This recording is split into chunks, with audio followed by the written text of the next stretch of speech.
Hey everybody, it's Janice with Creating Through Chaos. I'm going to start this project off with a coffee filter, just a regular old coffee filter, and some washable Crayola markers. I'm going to take this red marker, I'm going to go all the way around the edge, coloring in this coffee filter, just all the way at the edge with the red. Next, I'm going to take brown, and I'm going to make like a wagon wheel center. It's kind of going all the way through. Once I have that all filled in, I'm going to go around and right against the edge, I'm just going to kind of make a squiggly brown line with the marker. I'm going to do that all the way around throughout the whole wheel. That's what I'm going to call it, is a wheel. Once I have that all done, I am going to use yellow, and I'm going to put that right up against the brown line. And I'm just going to kind of do it a little bit longer than I did that one, almost halfway through that wheel center.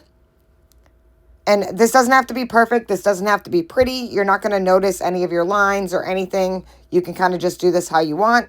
So again, just going around with this yellow. Once I have that all finished, I'm going to take the orange marker. I'm going to draw a line right through each one of these spokes in the wheel and then fill in the angles at the end. So I'm just going to make one line go all the way up through the yellow, then ones that kind of almost meet the yellow. I'm going to get all that center done, then just kind of add my lines. Like I said, this doesn't have to be pretty. You're not going to notice any of this. Once I have that all filled in, I am going to take a bottle of water, spray bottle, and just spray this and saturate it. And I'm going to let all of those colors just kind of run all together, kind of like tie-dye. Once I have that all sprayed down, I'm going to set that aside and let that dry.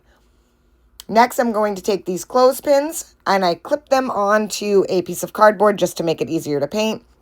And I painted these with the color Burnt Umber.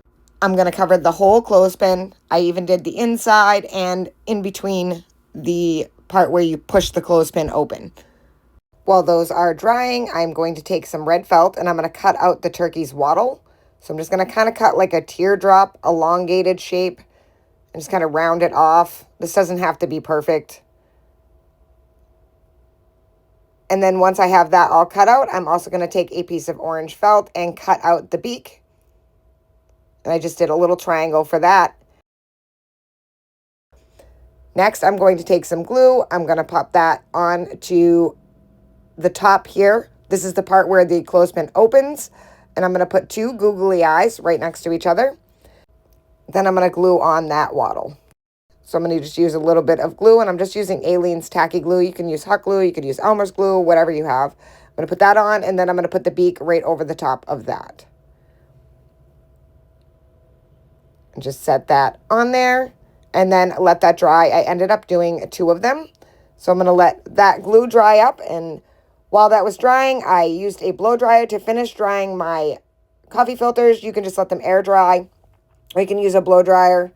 I just crumple up the center after I fold it in half and stick the clothespin on there. So again, just fold it in half, push that clothespin right in there, kind of crinkle up that center. And while I thought that worked really cute, I want to try something different. So I'm just going to take this and kind of crumple it up and then fold it in half again and then push it on. And it just kind of gave it a little bit of a different look. And I figured I would turn these into magnets. So I decided to grab two magnets and I'm going to hot glue those to the back of each one. So I'm going to put a magnet on the back of each one and I have them hanging on my refrigerator and I think they're super, super cute. This is a fun project to do with the kids on Thanksgiving. Many of us crafters already have these supplies on hand. If not, they're very easy to obtain. I hope you enjoyed this project. I think they turned out so super cute and I hope it inspires you to make one. Thank you guys for watching and don't forget to spread the chaos.